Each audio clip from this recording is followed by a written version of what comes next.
Welcome to the Jill on Money Show. It's Thursday, October 10th, and we are here trying to help you make better financial decisions, sometimes less bad ones. Sometimes we're just here to give you a boost, to give you the confidence that you need that you're on the right track. Whatever's going on in your life, you should always feel free to give us a holler. Just go to our website, jillonmoney.com. Click the Contact Us button and write us a note if you'd like to join us on the air live, which I really encourage people to do because it's a lot of fun and we can ask a lot of nosy follow-up questions. If you want to do that, just check the box. Mark will do everything else. Now, while you're on the website, don't forget you can sign up for the free weekly newsletter, which comes out every Friday, and you can subscribe to our service called Jill on Money Live. That is where you have access to quarterly live webinars, the back catalog of those webinars, bonus video and other content, all for $35 for the next 12 months. Our next webinar will be in November, and we are going to be doing some tax loss harvesting for year end.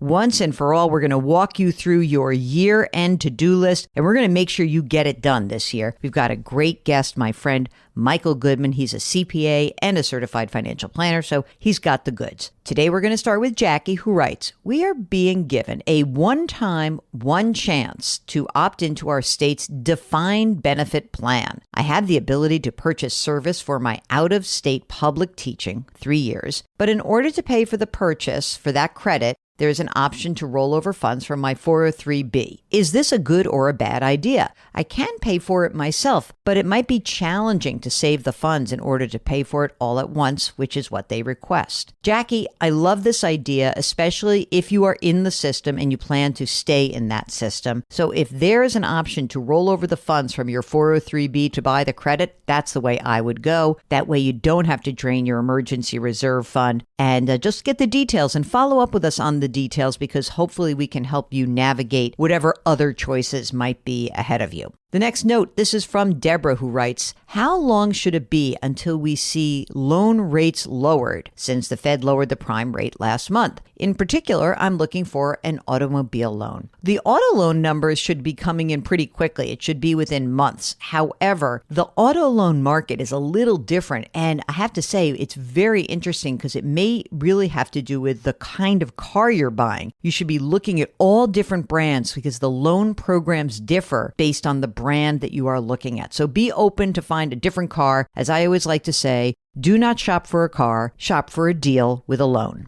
Barb writes, "We're ready to sell our vacation house, which has appreciated significantly since we purchased it. Is there any way to mitigate or delay the capital gains tax that we are going to incur because this is not our primary residence? Will reinvesting in another house with a profit reduce our tax burden?" Well, this is interesting because have you actually rented out this vacation house, or was this something you used? If it was for use, then, essentially you pay capital gains and that's it. There's no recapture of that. So if you want to actually just pay the tax and move on, that's fine with me. If this was a rental property, then there is a process by which you could take the capital gain and the recaptured depreciation and push it into another home. And this is called a 1031 exchange, where you can sell an investment property and reinvest it in another property and not have to pay any of the taxes that are due. Now, again, this is a process. You need someone to help you out. You need a lawyer, but it is doable. If this is just a vacation home and that's it, Barb, I just say pay the tax, move on, don't worry. Dale writes, "Our situation is somewhat typical, I believe, but maybe not. I am a retired 68-year-old professional, 1 year in. My wife is still working, and maybe she'll work for another 2 years with an anticipated Social Security check of about $2,200 a month. We have roughly $725,000 in a small IRA and 2 401ks. We also have roughly $250,000 in a money market fund, which is earning about 3.5% to 4%. We do not have any children to leave anything to upon our passing. We've got relatively good health. We are mortgage free with our home. It's worth about $400,000. We are debt free other than 2 car payments. My Social Security check is $2,600 a month after taking out taxes. My wife's salary is in the low $80,000 range, and our expenses average out to roughly $5,500 a month. Simply stated, what are your thoughts on our financial situation? Sounds like you're in great shape. I mean, essentially, when you look at your situation, you say, wow, our 2 Social Security checks should almost cover everything that we've got going on. That's great. One thing I would discuss with you guys would be about the money in the money market. Because as I look at that, I say, this is money that is going to be earning less interest over time, and maybe we should be investing that money. So I'm wondering whether or not we can do something more expansive with that money. If the car payments, I don't know if those are leases or they're actual car loans, but maybe if they're car loans, you pay them off. Otherwise, I'm interested in maybe investing some of that money market money. Otherwise, it looks like your situation is good. Again, $2,200 a month plus the $2,600 a month for your 2 Social Security checks that are both inflation adjusted leaves a pretty nice amount of money that is coming in. And that means you only had to pull out about $1,000 or $2,000 a month from your assets. And that seems like very doable. So it sounds good, Dale. Maxwell writes, I just got engaged and my fiance and I are starting the process of merging our financial lives. She trusts me to figure out our financial planning, though I've made some mistakes in the past, like buying a whole life insurance policy when I had no real obligations and going into debt after not selling crypto gains and owing taxes. Oh boy. Maxwell's 33, makes $90,000 a year, and he's got $45,000 total savings. Half is in retirement, the rest in cash and some leftover crypto. Investments. 15 to 20% of my salary goes into savings, including an 8% contribution into a Target 2055 fund with a 6% employer match.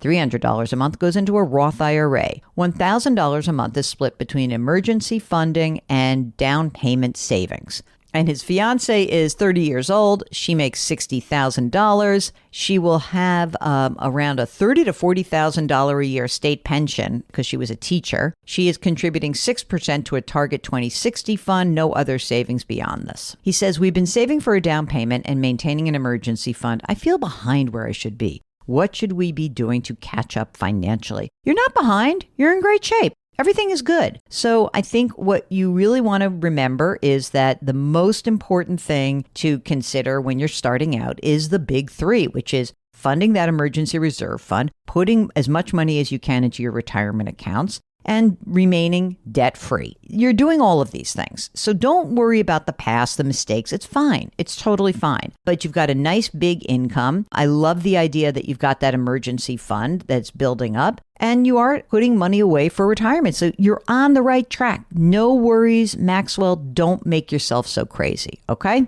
Jennifer writes, it looks like I'm going to be receiving a $90,000 inheritance. I have 4 children and I'd like to help them with college. My husband and I have about $700,000 saved for retirement, and my husband will also receive a pension, but not Social Security. We're 51 years old. My husband has a forced retirement at age 55. We make about $210,000 a year. How do we look for retirement? And what are your suggestions for assisting our kids with college? We live in one of the highest tax states with a huge property and income tax bill, but we do not have any debt. Well, Jennifer, a couple of things to consider. I'm presuming that, it was funny, we were just talking about this with Maxwell, that you have an emergency reserve fund. You don't have any debt. That's good. I think that if you want to help the kids with college and you want to be tax efficient, you can use a 529 plan. That's an easy thing to do for you. But I'm wondering if perhaps if you want to beef up some of your retirement savings, that some of that money would be also used for retirement. It kind of depends on how much you have saved overall and also how much money you spend. Ask yourselves this question. It might help you figure out how much of the inheritance to put towards college and how much to just put towards your own retirement. So here's the question. Ready? Will our future 1 Social Security check plus pension check cover most of our basic needs? If the answer is yes, if all of a sudden you look at the numbers and you're like, wow, it's great, we're good, then, you can put 10 or 15 grand each into a 529 account for each of your children. But if the answer is not so much, maybe we want to take some of that money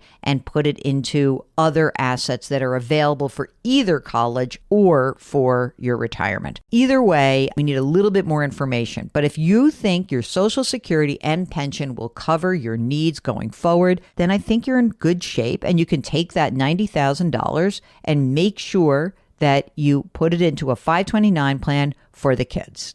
Marianne writes, with interest rate cuts, what should a middle income person do? I already have a car payment and credit cards, but what does it mean for me? Does the rate for those loans automatically go down, or do I need to refinance? On the credit cards, what do I do to get a lower interest rate? Marianne, let's start with the credit cards. Those loan payments are servicing that debt. It should go down, but it won't go down quickly. So you may want to look around for better offers. We'd need to know a lot more about you and your cash flow right now to see whether or not it might make sense for you to switch your credit card company to a cash balance. These usually only make sense if you really think you're going to be able to pay off your debt quickly. And in terms of the car payment, it's probably not going to be something that you can refinance for a much better rate at this point. Although, again, I'd have to know the details of your particular loan before we make that leap of faith and say, yeah, just stick with what you have. So follow up with us and let us know, and we'll be happy to help you out. All right, that is it. That's the program. We are so delighted that you join us every day. If you've got a question, go to JillOnMoney.com, click the Contact Us button, and of course, if you want to join us on the air live where we can ask those follow-up questions in real time, just check the box and Mark will do everything else. Don't forget to subscribe to us on the Odyssey app or wherever you find your favorite podcasts. And please leave us a rating and review wherever you listen. We always ask that you do something nice for someone else today, because that's just going to make you feel better. It's going to make someone else feel better. Change your work, change your wealth, change your life. Thank you for listening, and we'll talk to you tomorrow.